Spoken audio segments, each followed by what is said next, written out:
अस्सलाम वालेकुम नाजरीन, आप देख रहे हैं इजी कुक विद अस्मा और आज मैं आपको egg and chicken cold sandwiches बनाने का तरीका बताऊंगी। ये एक बहुत ही आसान रेसिपी है। आप इस सैंडविचेस को ब्रेकफास्ट में, बच्चों को स्नैकिंग में या टी टाइम चाय के साथ आप इसे यूज़ कर सकते हैं या कोई मेहमान आ जाए तब भी।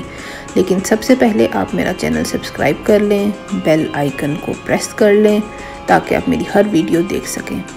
चलें जी, देखते हैं कि हम ये सैंडविच कैसे बनाएंगे। और इनके लिए जो चीज़ें दरकार हैं वो ये हैं।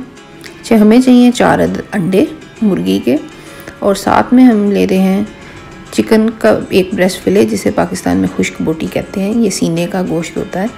इसको आपने लेके बॉईल कर लेना है। बॉईल करके हाथ से रेशे कर लेने हैं। चाहे कि पूरा का पूरा फिले बॉईल कर लें या छोटे पीस करके बॉईल कर लें, कोई फ़र्क नहीं पड़ता। साथ में आपने लेना है खीरा 3 से 4 इंच का टुकड़ा लेना है। उसे हमने गोल गोल स्लाइस करके काट लिए। और 1 चम्मच नमक, और साथ में 1 चम्मच काली मिर्च, स्याह मिर्च, और साथ में हमें चाहिए 2 ब्रेड के स्लाइसेस। अच्छा, सबसे पहले हमने अंडे उबाल लेने हैं और अंडे उबाल के हमने उनके छिलके उतार लेने हैं। मैंने अंडे ऑलरेडी उबाल के रखे हुए हैं, अब मैं उनके छिलके उतार रही हूँ। ठीक है, आप इस तरह से, जिस तरह मैंने उतारे आप इस तरह से उतार के उन्हें ठंडे पानी से वॉश कर लें और वॉश करके एक बाउल में रख लें।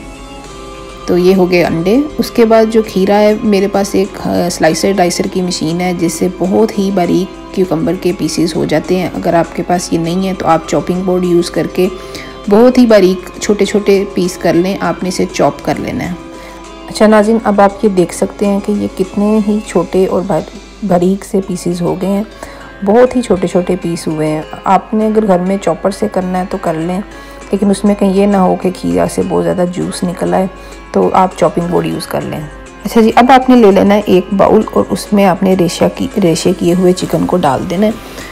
और चिकन को डालने के बाद हम डाल रहे हैं इसके अंदर वो छोटे पीस खीरे के जो हमने क्यूकम्बर के बारीक बारीक चॉप किए हैं, वो ऐड कर देने हैं। उसके बाद हम इसमें डालेंगे उबले हुए अंडे 4 अदद जो हमने पहले से उबाल के छील के रखे हैं। साथ में 1 चम्मच नमक और साथ में 1 चम्मच काली मिर्च। अच्छा, इन सारी चीज़ों को डालने के बाद आप इसमें डालेंगे मायोनीज़ मैं 5 चम्मच डाल रही हूँ। आप अपनी टेस्ट के हिसाब से ज़्यादा भी कर सकते हैं, लेकिन ये आपको उस टाइम पता चलेगा जब आप इसे सारों को मैश करेंगे, मिक्स करेंगे। तो अगर तो मिक्सचर बहुत ज़्यादा ड्राई है तो आप 1-2 चम्मच मायोनीज़ और डाल लें, लेकिन मैंने 5 चम्मच मायोनीज़ इसमें डाले हैं। और इसके बाद आपने इनको अच्छी तरह से कांटे की मदद से या मैशर की मदद से अंडे के ख़ास तौर पे छोटे छोटे पीस कर लेने हैं। बाकी खीरा और चिकन तो ऑलरेडी छोटे पीसेस में है। तो आप इस तरह से इसको मिक्स करते जाएं और कांटे से आप इसे मैश करते जाएं। नाज़रीन, अब आप ये देख सकते हैं कि मेरे वाले मटेरियल में मायोनीज़ भी परफेक्ट है, और क्योंकि ये आपस में सारा कुछ ग्लू ही हो रहा है, आपस में जुड़ रहा है। तो अब ये रेडी हो गया। अब हम इसे रखेंगे साइड पर और हम लेंगे ब्रेड के 2 स्लाइस। ब्रेड के 2 स्लाइस लेने के बाद हमने उसके साइड वाले सारे किनारे काट देने हैं।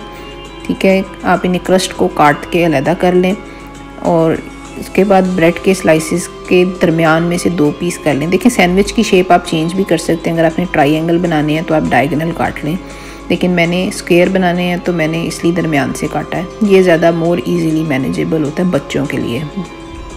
अच्छा जी, अब आपने ये मटेरियल लेना है और 1 चम्मच भर के आपने ब्रेड के एक हिस्से के ऊपर डाल देना है। एक हिस्सा हम खाली रखेंगे वापस उसके ऊपर रखने के लिए। और चम्मच के ही बैक साइड से आप मटेरियल को लेवल कर सकते हैं और ब्रेड का जो हिस्सा है वो पूरे का पूरा कवर कर लें।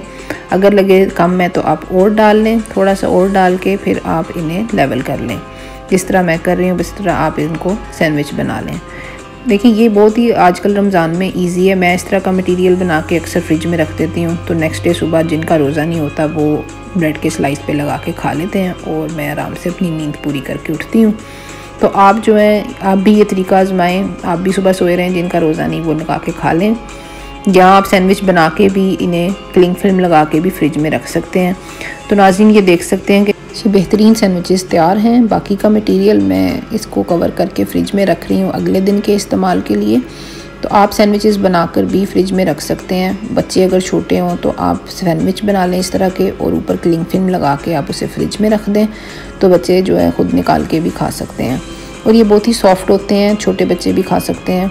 उम्मीद है आपको ये रेसिपी बहुत पसंद आई होगी। अगर आपको ये पसंद आए तो आप कमेंट करें, लाइक करें और शेयर करें और मेरे चैनल को सब्सक्राइब करें। आप इस बटन पर दबा के मेरा चैनल सब्सक्राइब कर लें ताकि आप हर आने वाली वीडियो को देख सकें। आप अपनी फेवरेट होस्ट अस्मा को इजाज़त दीजिए। इंशाल्लाह मिलते हैं किसी अच्छी रेसिपी के साथ नेक्स्ट वीडियो में। तब तक के लिए अल्लाह हाफिज़।